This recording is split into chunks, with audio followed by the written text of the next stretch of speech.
हूँ, दिल्ली चुनाव है, बीजेपी की भी नजर कुर्सी पर है, आम आदमी पार्टी की भी है और कांग्रेस की भी है, ये बड़ा क्लियर है। दिल्ली का चुनाव सुचित्रा जी जवाब दे दो। दिल्ली का चुनाव सुचिता जी बीजेपी आरएसएस और मैं जवाब दे दूं जनता पार्टी के बीच और में। जिसका नेतृत्व केजरीवाल जी कर रहे हैं और दिल्ली के मुख्यमंत्री केजरीवाल जी होंगे, मैं आपको अभी बता। अच्छा, राहुल गांधी का फोन अखिलेश जी उठा लेंगे अगले 24 घंटे भारतीय में? जनता पार्टी का कुछ नहीं हो रहा है। ठीक है, मैं जवाब दे दूं। मैं सिर्फ ये कह रहा हूँ ना जवाब दे दूं कि जो फोन उठाने वाली बात है, दिल्ली वाले उठा रहे हैं, लखनऊ वाले नहीं उठा रहे हैं, ये आप छोड़ दीजिए। आप भागवत जी क्या कर रहे हैं, रामभद्राचार्य क्या बोल रहे हैं, जवाब देने दीजिए ना। ये कहना सुचरिता, आज आप राधिका से कहलवाइए, क्या भारतीय जनता पार्टी की सरकार दिल्ली में बन रही है? वो तो कह रही है बन रही है। राधिका जी बताइए भाई, बताइए सरकार बन रही है कि नहीं बन रही है? चलिए, बहुत अच्छा, धन्यवाद, साधुवाद, आपने खुद ही ये कहलवा दिया। मैं बोलना नहीं चाहती थी क्योंकि ग्लोट नहीं करना चाहिए, लेकिन ये साफ है कि भारतीय जनता पार्टी की सरकार बनी है। लेकिन अमित साहब ने आज समाजवादी पार्टी का स्टैंड क्लियर कर दिया कि ये नहीं मानते कि कांग्रेस रेस में भी है, इनके हिसाब से सिर्फ अरविंद केजरीवाल चेहरा है। तो ये बात अब सुचित्रा जी साफ होती जा रही है कि इंडिया अलायंस में से कांग्रेस जल्दी से जाने वाली है। अच्छी बात है, इन सबके पास टोटल में ज्यादा नंबर है अकेले राहुल गांधी से। दूसरी बात ये कह रहे थे कि मैं घबराई भी हूँ, मैं डरी भी हूँ, मैं बोल नहीं पा रही। अब कौन सी दुनिया में रहते हैं भाई साहब? महाराष्ट्र में हमारी सरकार बनी रिकॉर्ड मतों से, रिकॉर्ड रिजल्ट। हरियाणा में रिकॉर्ड क्रिएट हुआ, तीसरी बार आज तक कोई सरकार तीसरी बार नहीं आई है, हमने बनाई। में कैसे बनी है राधिका? और हाँ, ये एक बात बताइएगा अमित भाई साहब, जहां तक मुझे याद है, आपको भी याद होगा अमित भाई, मैं आपके बीच में नहीं बोली थी, लेट मी कंप्लीट। आपको याद होगा, मुझे तो बहुत अच्छे से याद है कि समाजवादी पार्टी के सबसे बड़े मुखिया मुलायम सिंह यादव जी क्या कहते थे? उन्होंने कहा था मेरे बेटे ने कांग्रेस के साथ गठबंधन किया, वो सोनिया गांधी और कांग्रेस जो रोज मेरे घर पुलिस भेजते थे, मुझे अरेस्ट कराना चाहते थे, मेरे घर ईडी भेजते थे, और आप उनके साथ मिलकर चल रहे हैं और आप फिर हमें गिनवा रहे हैं। ये तो आप लोग खुद ही कहते थे, मुलायम सिंह यादव जी कहते थे कि आप लोगों को जेल भेजना चाह रहे हैं। आप देश के बारे में नहीं जानते, तय कर लीजिए ना। ये जो आप लोगों का कंफ्यूजन है ना, सोनिया गांधी परिस्थितियां बदलती है। अब ये तो बड़ा क्लियर है। मैं ये बार बार कहती हूँ कि जनता तय करे कि वो राजनेताओं पर कितना भरोसा करती है। जब भी हमारे देश पर बात आएगी, राजनीति में परिस्थितियां बदलती हैं। कभी नीतीश जी आपके साथ होते हैं, कभी आपके खिलाफ होते हैं, ये भी तो होता है। कभी नीतीश जी आपके साथ होते हैं, कभी आपके खिलाफ होते हैं। तो राजनीति में परिस्थितियां बदलती रहती है, हम सब जानते हैं। लेकिन मेरा इंटरेस्ट इस बात में है कि क्या अरविंद केजरीवाल की धमकी, उनकी पार्टी की जो एक धमकी है, वो बाकी इंडिया अलायंस पर काम करेगी? क्योंकि ये अब डायरेक्ट वॉर हो गई है बिटवीन अरविंद केजरीवाल एंड राहुल गांधी। ये अरविंद केजरीवाल वर्सेस राहुल गांधी हो गया है, और उसमें कौन किसके साथ रहेगा? मैं बार बार कह रही हूँ, अभी डिप्लोमेटिक जवाब आ रहे हैं। एक मिनट, समीर जी बोलिए। समीर जी, समाजवादी पार्टी ने साफ कह तो दिया कि अरविंद केजरीवाल साहब, ठीक है, आम आदमी वो कह रही है कि समाजवादी पार्टी ने कह दिया वो अरविंद केजरीवाल के साथ है, क्लियर कर दी बात। वो ये कह रही है, कह रही है सपा ने साइड ले लिए, सपा ने साइड ले लिया गया, कांग्रेस को लात मार दी गई, कांग्रेस को लात मार दी गई। भाई वरुण जी को लीजिए, वरुण जी। हाँ समीर जी बोलिए, समीर जी बोलिए। सुचरिता जी, हाँ सुचरिता जी, प्रधानमंत्री नरेंद्र मोदी ने, देखिए समीर जी का ऑडियो ठीक नहीं हुआ है अभी। जब तक ऑडियो ठीक नहीं हो रहा है, प्लीज मत लें। ऐसे समझ नहीं आ रहा है, प्लीज। समीर जी, मैं I am so sorry, but आपका ऑडियो ठीक नहीं है। I am not able to take you on air. एक मिनट, वरुण जी मुझे जरा बताइए, वो कह रही है कि सपा ने साइड ले ली है, जो अमित साहब ने कहा उससे वो कह रही है साइड ले ली, अरविंद केजरीवाल इन, राहुल गांधी आउट। वरुण जी। सुचारिता जी,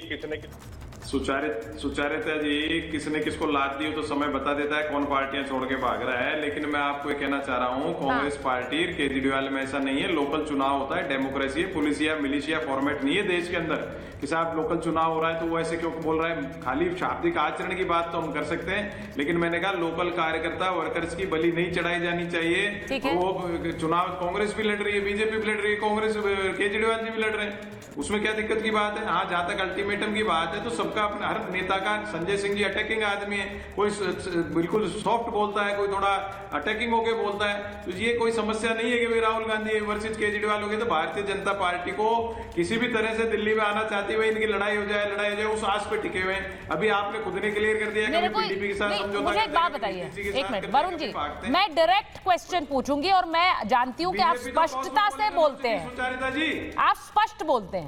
क्या अरविंद केजरीवाल एंटी नेशनल है? जी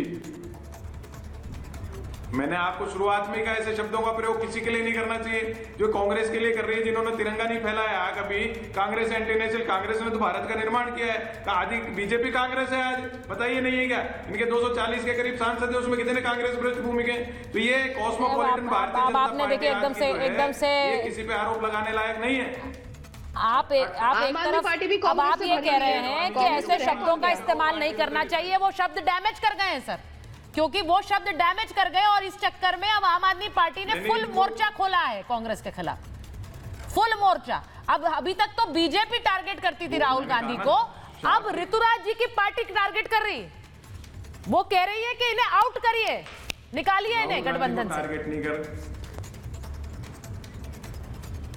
सुचारिता जी, राहुल गांधी का कोई टारगेट नहीं कर रहा है। एक लोकल नेता का स्टेट के लेवल का प्रश्न है, उसको सॉल्व कर दिया जाएगा। और शाब्दिक आचरण की मैंने कहा किसी को भी आपको लग रहा है कि अजय माकन जी हो या फिर आप सुन लीजिए, मैं मुझे तो हैरानी हो रही है कि आप ये बात कह रहे हैं, दीक्षित जी हो, अजय माकन हो, आपको लग रहा है ये लोग अपने आप कर रहे हैं सब कुछ? ये कांग्रेस पार्टी में कैसे सब कुछ ऊपर से संचालित है तो आप भी जानते हैं। ये नेता अपने आप कर रहे हैं, अपने आप आरोप लगाने में लगे हुए अरविंद केजरीवाल के खिलाफ। संदीप दीक्षित अपने आप कर रहे हैं, अजय माकन जैसा नेता अपने आप कर रहा होगा। आप तो अच्छी तरह जानते हैं पार्टी को। मैं तो अजय माकन को यूथ कांग्रेस के जमाने से जानता हूं, मेरे तो एनएसयूआई यूथ कांग्रेस के टाइम के आदमी है, उन्होंने अपने मन से ही किया है। राहुल गांधी थोड़ी इंस्ट्रक्शन देंगे कि आप ऐसे तो फिर उनको निकाल देंगे 24 घंटे के अंदर जो अल्टीमेटम दिया है। ये जरूर तो श्वेता जी, वो राधिका जी जरा बताइए, राधिका जी आप तो बहुत अच्छी तरह जानते हैं इन सब नेताओं का जिनका नाम ले रही हूँ मैं, निकाल देंगे अजय माकन को 24 घंटे में जो अरविंद केजरीवाल जी की पार्टी चाह रही है? सुचरिता जी निकालेंगे? सुचरिता जी, वो प्रेस वार्ता कांग्रेस के राष्ट्रीय प्लेटफॉर्म एआईसीसी अकबर रोड से हुई है। बिल्कुल। और आप कह रहे हैं कि वो अपनी मर्जी से चल रहे हैं। राहुल गांधी के इशारे के बिना कांग्रेस का एक भी नेता, चाहे वो अजय माकन हो, जयराम रमेश हो, केसी वेणुगोपाल हो या खड़गे जी हो, हाँ। ना वो खड़े होते हैं, ना वो बैठते हैं, ना वो सोचते हैं। उनकी इतनी भी हिम्मत नहीं है कि ग्लास उठा के पानी पी ले। और ये कह रहे हैं कि अपनी मर्जी से कर दिया। जब राहुल गांधी चाहते हैं जाओ, घुस जाओ वेल के अंदर, तो लोग वेल में घुस जाते हैं। जाओ आज केजरीवाल के साथ हो जाओ, जाओ आज संदीप दीक्षित केजरीवाल। आपको लग रहा है अजय माकन के खिलाफ एक्शन याद है ना जब वो अरेस्ट होगा? नहीं होगा, मुझे बस हाँ या ना में बताइए। नहीं होगा, मतलब नहीं होगा, नहीं होगा एक्शन। ये ऐसे ही बेवकूफ बना, कुछ नहीं होगा, बेवकूफ बना रहे हैं। एक बार इनको जवाब देगी, पैकअप करके दिल्ली की जनता इनको जरूर जवाब दे देगी, जैसे एक एक करके हर जगह से पैकअप हो रहा है। देखा था महाराष्ट्र में ऐसे ही लड़ मर रहे थे सब आपस में, तो फिर भी थोड़ी कम लड़ाई थी और नतीजा क्या हुआ। और यहाँ पे देखिए मेरे लिए बड़ा इंटरेस्टिंग है, मेरे लिए ये इंटरेस्टिंग इसलिए है क्योंकि हमने लोकसभा चुनावों में भी देखा है कि किस तरह से गठबंधन रहा। अब वो नरेंद्र मोदी जी को हराने के लिए गठबंधन रहा। अब अगर वो गठबंधन नहीं है तो आज दिल्ली की कुर्सी के लिए तलवारें ऐसे खिंच गई हैं कि खुलेआम एक दूसरे पर आरोप लगाए जा रहे हैं। अब ये दिल्ली के लिए क्या ऋतुराज जी आप लोगों को शासन दिलाएगा, ये तो देखना होगा।